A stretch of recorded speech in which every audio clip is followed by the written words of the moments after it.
لبنان پر اسرائیلی بمباری میں شہید افراد کی تعداد 900 تک جا پہنچی۔ صہیونی فوج نے بڑی زمینی کارروائی بھی شروع کر دی۔ اسرائیلی بمباری سے لبنان میں شہادتوں کی تعداد 886 ہو گئی۔ 2 مارچ سے جاری حملوں میں 2141 افراد زخمی ہو چکے۔ شہید افراد میں طبی عملے کے 38 ارکان بھی شامل ہیں، جبکہ 69 ارکان زخمی ہوئے۔ دوسری جانب اسرائیلی فوج جنوبی لبنان میں داخل ہونے کے بعد حزب اللہ سے جھڑپیں جاری ہیں۔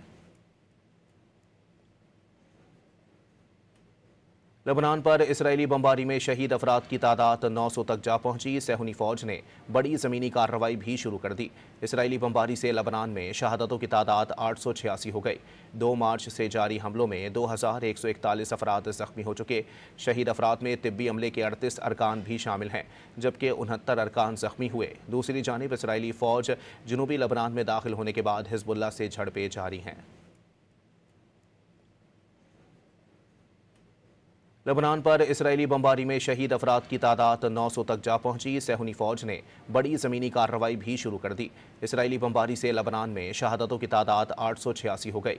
2 مارچ سے جاری حملوں میں 2141 افراد زخمی ہو چکے۔ شہید افراد میں طبی عملے کے 38 ارکان بھی شامل ہیں، جبکہ 69 ارکان زخمی ہوئے۔ دوسری جانب اسرائیلی فوج جنوبی لبنان میں داخل ہونے کے بعد حزب اللہ سے جھڑپیں جاری ہیں۔